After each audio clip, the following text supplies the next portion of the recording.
In the next half hour on the marketplace, government aims to make Ghana's tax regime attractive for local and foreign investors. We have more from the second quarter of the GIPC CEO's breakfast meeting.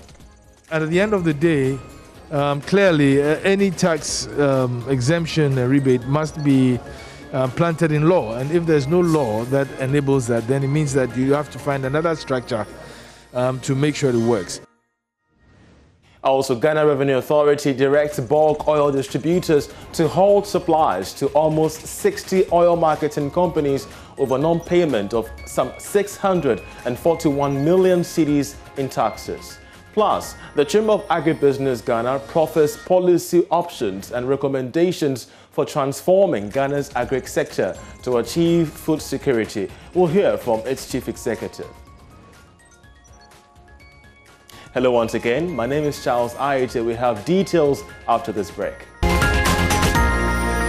And to our first story, with Ghana's tax to GDP less than the African average of 20.5%, we're talking about 12.5% in Ghana, the government is pacing to block all loopholes in revenue mobilization with the tax regime. The CEO of the Ghana Investment Promotion Center, Yofi Grant, says a strategic model has been adopted to see investors, both foreign and local, realize the development impact of their taxes to economic growth. He's also been speaking about the tax exemption regime, which according to him is being inimical as most businesses are taking advantage of this. He's been speaking at the GIPC CEO's breakfast meeting early on.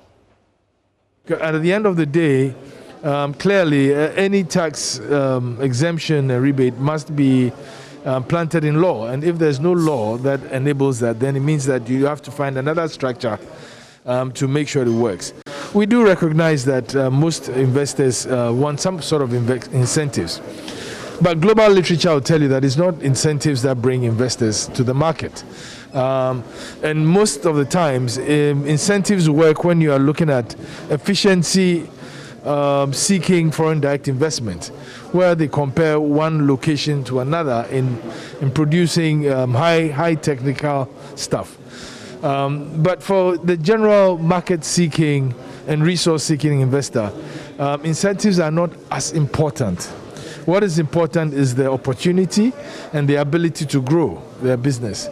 And so we need to take a step back and make sure that we can use whatever incentives we believe we should give very wisely.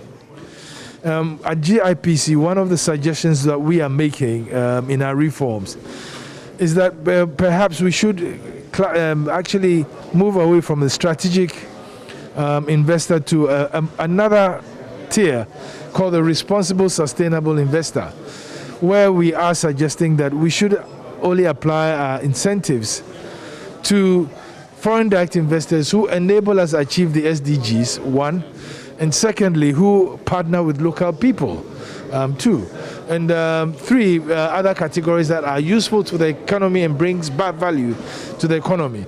It's a way of saying, well, we'll give you, but you also give us something back, to make sure that there is mutuality in the application of taxes. Of course, we're having this discussion also, we're having concerns about digitalization, the human-to-human contacts that, the private sector is raising, and matters regarding bureaucracy. And how are we balancing this as we also extend the tax net, so for us not just to sit with the 12.5% to GDP? Well, I mean, you have mentioned the key point.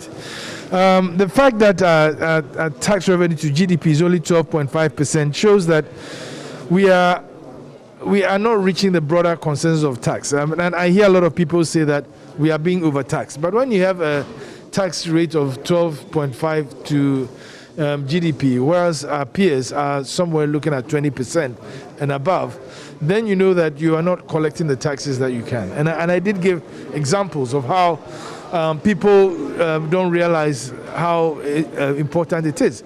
You have somebody who employs a driver, a cook, a garden boy, and all, and he pays them with cash, and they are not taxed. So they're outside the tax net, right? And there are a lot of people too whose businesses are informal, and they are very mobile, so they are outside the tax net.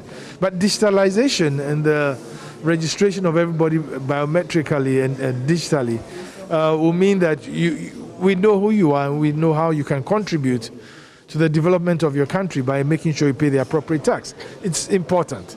I mean, tax, as the MC said on the lighter note, there are two constant things in life, God and taxes. And I think that even as we ask government to be responsible and this and that, we also as citizens need to be responsible in paying our taxes and making sure we pay our taxes. In some countries, the law is harsh on people who don't pay taxes. But taxes is the only way government makes money or gets money. The rest of it is all private sector. It's private sector business that generates the income that government taxes. And those taxes are then used by government for development purposes. Now, the Securities and Exchange Commission, SEC, will announce an engagement series for sector players in the digital currency space to dialogue on how to regulate digital coins for transactions in Ghana. To be known as the Fintech Roundtable, it is expected that the outcome of the engagement will help in formulating policies, rules and regulations for the blockchain. The Deputy Director General, Paul Abebio, told JoyBusiness that there are various dynamics of the cryptocurrency space that need to be dealt with in an orderly manner. We're establishing a Fintech Roundtable, and we'll invite selected participants. We'll also have an engagement session around this, and then coming out of that, we will spell out what the strategy would be on how we'll address it. There are various dynamics to the cryptocurrency occurrence. There's the actual blockchain technology, which can be deployed for other purposes. And then there is the, I would say, monetization of that technology and how it interacts with the real sector. Obviously, as regulators, we have concerns with money laundering, with how that will be dealt with. We have issues of security and traceability.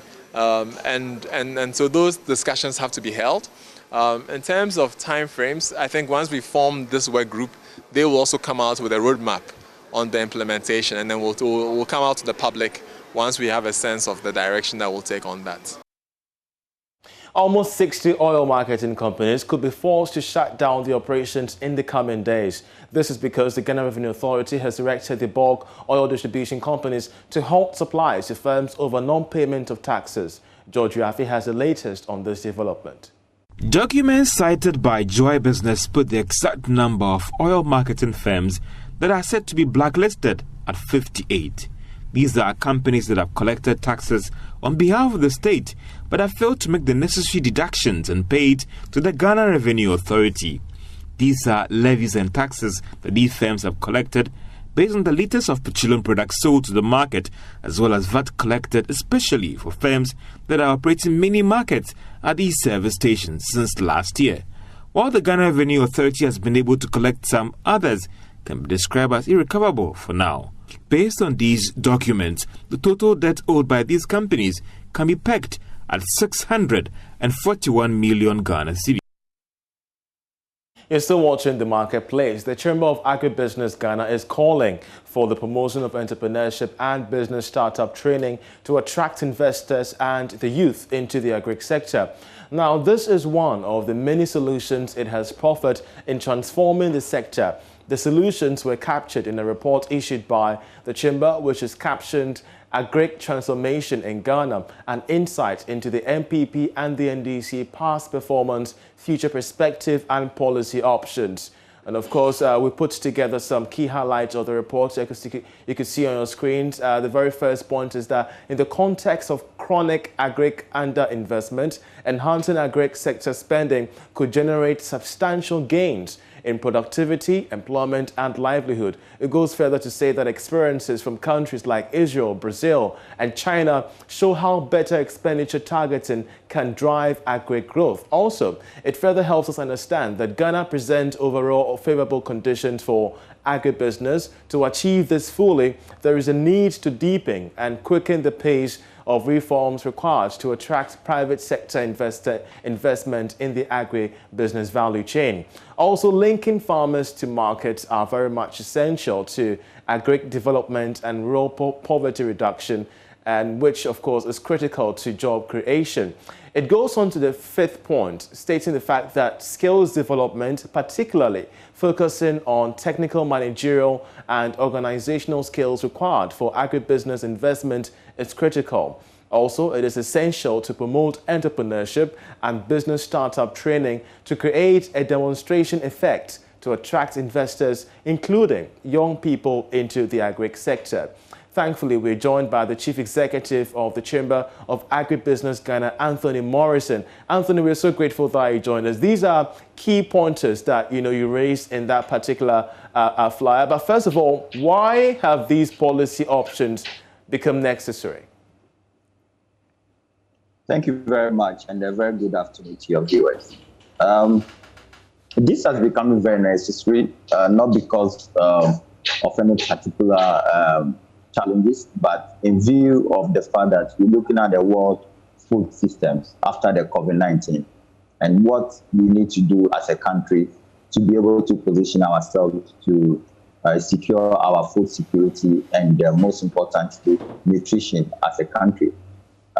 We also have taken notice of the fact that there is dwindling skills in the industry, and we therefore import a lot of highly skills from various countries into the country, which I think that there will be a need for us to work.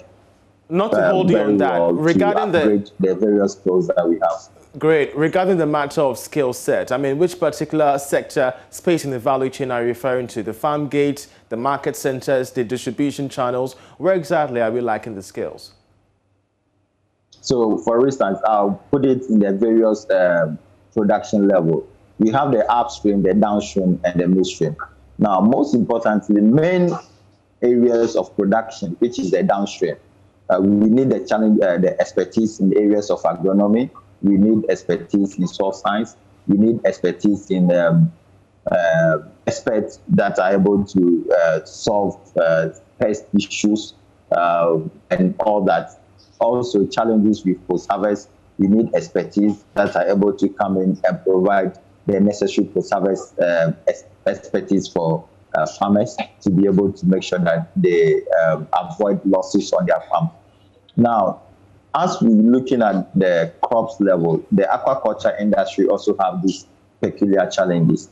The livestock industry also have peculiar challenges. So there are challenges actually with productivity across board. And these are some of the things we need to make sure that we put in place. We need to make sure these skills, in Europe and in America and Asia, these are the skills that are actually doing the farming. These are people who have been trained, who are more competent, and their expert level are so high. And so when they go into productivity, we see the kind of yields and the kind of productivity that comes out. But in our part of the world, Africa, and for that matter, Ghana, according to our last agriculture census, over 48% of our agriculture farmers are illiterate, and they use rudimentary technologies. These are things that cannot help us to develop. Even the 2021 World Bank report was very specific on the fact that if African countries can adopt the use of technology and advanced skills, we will be able to make $1 trillion by 2030. All right. These are some of the things that are mitigating against the development of agriculture in Africa and Ghana for that matter. Okay, but so we need to adopt technologies that are actually very usable, technologies and high-end skills that will influence or increase our productivity across board. I want to take your thought, Anthony, on government policies and imperatives so far in harnessing the sector's market offering. What's your perspective on that? We've had policies in the areas of METASIP, that's the medium to short-term agriculture sector plan. We have the METASIP, Food and Agriculture Development Plan, and which were all carved out of the CADEP plan. But most importantly, currently we are operating the investing in food and jobs. I think as a country, we should just have one robust agriculture sector plan. Simple. Every government that comes, make sure that that plan is what they stick to. We have the NDPC that gives the indicators when developing a sector or sectorial plans. Right. We need to make sure that these indicators and also the agriculture sector plans that have been developed either by PPP government, CPP, PNC, or whatever government. We need to stick to it because that is it. That's why I also strongly believe that the call earlier, about 4 to 5 years ago, for a robust national agriculture master plan was highly critical because we have all the agriculture plans. All we need is to make sure that we put them together, harness all the plans, and make sure that we have a plan that can stay for the next 10 to 30 years. All right. This is the only time that we can also drive in investment. If you have a long-term plan, then the private sector will see into the plan and invest into a long-term strategy of the plan. But if every 4 years we are changing our agriculture sector plans, we're not going to have a lot of private sector participation. And all the work will be on government to have to invest directly into productivity. In and effect, that is why our industrialization calling for a national plan to deal with issues regarding the agri sector, Anthony. We get that point, but we do know about flagship initiatives like the Planting for Food and Jobs, among others. Are they not yielding the desired results of attracting most of these investors? The Planting for Food and Job is good in its scope and its strategy, but as a country, when you do not own the engine of growth within the agriculture sector, which is seeds, we import over 90% of seeds that we use in this country. We import over 95% of fertilizers we use in this country.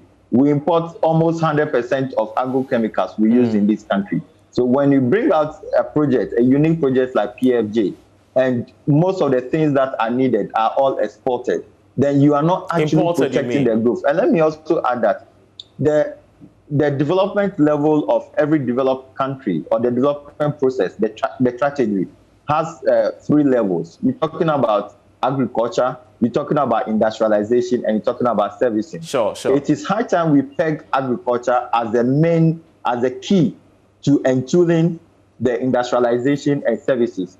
We always make a mistake and we put agriculture embedded in services. That shouldn't be the case going forward. Our budget must come out and set aside agriculture budget and not setting and making it into a services system. Services will move, but agriculture is key. But the services in itself relies heavily on agriculture productivity. So in effect, we need a robust agri-sector plan. Anthony, we're grateful for your submissions on that. He's the CEO of the Chamber of AgriBusiness Ghana, helping us understand some investment climate of Ghana's agri-sector. Away from that, 5,000 accounting personnel in state-owned enterprises and agencies in the public sector are undergoing training and best accounting practices. The Institute of Chartered Accountants Ghana says the move is critical to improving the financial reporting decisions of practicing accountants. President of the ICAG, Professor Williams Atuilik, spoke at a media engagement as part of a week-long activity to celebrate its annual conference. Emmanuel Lasey has details in this report.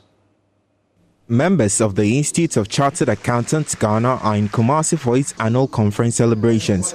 Officials revealed nationwide training of public sector accountants will continue till the end of the year.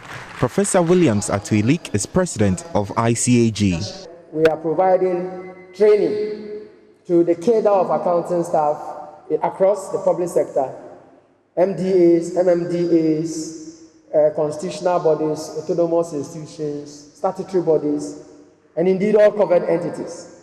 We are seeking to train 5,000 accounting personnel in the public sector so that they are able to help their various reporting entities issue the relevant high-quality financial reports that can help to improve service delivery.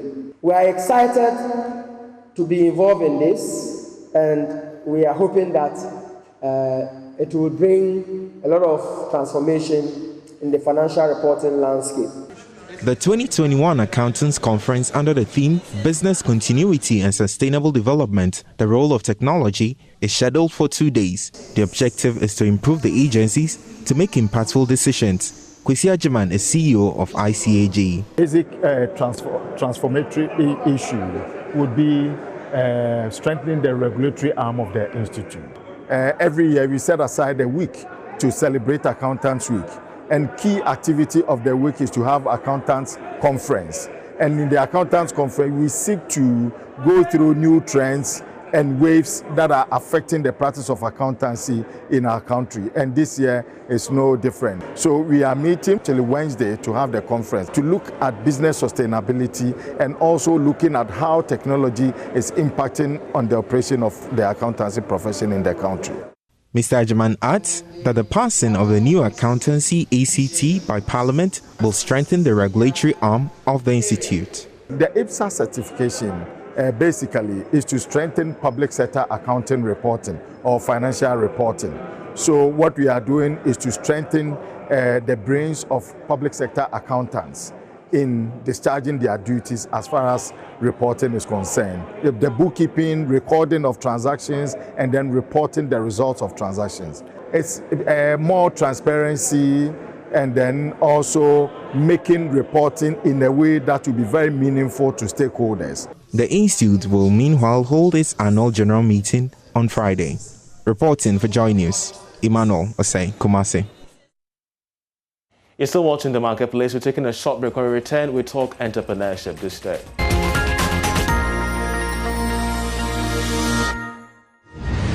And welcome back. Entrepreneurs must be calculated risk takers. They must seek opportunities and take initiative. They must build character and integrity, be fanatic givers. And of course, these are among 12 secrets for business growth and expansion that the Executive Director of the African Oral Business Network, ABN, Maureen Odoi, has captured in a newly published business manual she calls the 12 Golden Secrets for Entrepreneurs. And she joins us in studio for more on this. Maureen, welcome to the program and many thanks for being a part. First of all, what exactly informed your decision to publish this entrepreneurship manual? Thank you very much. So working as a social entrepreneur, supporting entrepreneurs as a business development advisor, and also offering this over the past 20 years, we realized that a lot of young people are now very interested in entrepreneurship. Also, a lot of women are also interested in starting and growing their enterprises. But there are a lot of challenges that they face. Most of them lose their businesses very early within the first 5 years of operation. So we wondered that over the 20 years, we have gained a lot of experience, exposure, stories, and successes. How can we capture some of these in such a way that we can extend it to many more people who we are unable to reach because of our limited resources? So this book celebrates 20 years of our work at AABN as a business development organization and also helps to scale it up. And so we decided to print 1 million copies and distribute it to especially young entrepreneurs with a more emphasis on young women so that they can gain some of these insights from Africans who have successfully started and grown their own enterprises, read the stories, be inspired by the principles and mimic same so that they can also move their business. Great. I'm interested in the details of this report because of this book, because in there lie solutions to most of the stack challenges that entrepreneurs face. So if you could enumerate for me 3 of the main problems faced entrepreneurs and the 3 solutions in this book that they could apply to solve these challenges. I will always love to start with one very important thing. In this book, I capture it as igniting hope to be able to persevere in business. The business environment is very challenging. So if you don't ignite hope inside of you as an entrepreneur, relying on the God factor, all these challenges will just floor you very early in the process. So I encourage a lot of young people or women entrepreneurs who want to especially grow their enterprises to have that factor, igniting hope. Why? Because the business environment is tough. Interest rates are high, dealing with your own staff is tough, dealing with the marketplace challenges, the supply chain, all can be very stressful. If you could hold on that thought for me, because we do have Dr. John Medley. He's the president of the Fed Livestock Association in the UK, and this is what he has to say about this entrepreneurship manual. We hear a lot in the media about large corporations, but in fact, around the world, it's SMEs and entrepreneurs who create more than 90% of the jobs and the wealth in the world. This is an inspiring book. It's full of stories of successful African entrepreneurs, particularly women. It's very practical. It's based on experience. It highlights the importance of planning, of managing risk as well as taking risk. of learning lessons, and most importantly, of giving back to the communities with which these entrepreneurs work. Entrepreneurs are the key to the future. They are the disruptors. They have the new ideas. They have the creativity. This book is going to be hugely beneficial both to young entrepreneurs and to those who are taking a second look at their business. So that was a medley there. I want to get your final thoughts on the priorities that entrepreneurs must, adapt moving forward. Once again, having to navigate on the 12 golden secrets for entrepreneurs. I will suggest that planning is key. Planning. Okay. So setting critical goals for business is important. And in the business world, we capture it in business planning. We all know what COVID has done to us. Exactly. So we need to relook at our businesses and replan, re-strategize. So business planning, I think we should take it seriously and do it over and over again to be competitive in the marketplace. And that is why I want to have 1 million copies of this book free, given to people to help them to navigate the challenges that they may face, especially for those we cannot reach. Young people in vocational schools, technical schools, polytechnics, universities must come out more equipped. In addition to the theory that they've learned, they must have the practicals and they must have manuals that they can use. So this book provides both the stories, practical experiences, and things you can do, actions you can take to help you to start and grow your enterprise. Of course, I believe most of our viewers could see what exactly we have there on our palm, the 12 Golden Secrets for Entrepreneurs by Maureen Odwe. And it was very interesting, the part of planning that you stated, the fact that most of them would also have to be risk takers because entrepreneurs in Ghana always face issues regarding risks. Maureen, we're so grateful. Any short messages to the entrepreneurs before you go? I would like to say this in conclusion, that let's all partner to support other entrepreneurs. Being a mentor, supporting this book to reach 1 million people will be our biggest. But then dream big, start small, act now like an eagle by Professor Odwe. It's my inspiring words. I'll leave with you. Your closing statement. Yes. Maureen, we're so grateful that you joined us. And of course, she has recently come out with the 12 Golden Secrets for Entrepreneurs. You just want to have a look at that particular manual. That's how we end the marketplace. My name is Charles Aite. Many thanks for watching. Thank you very much.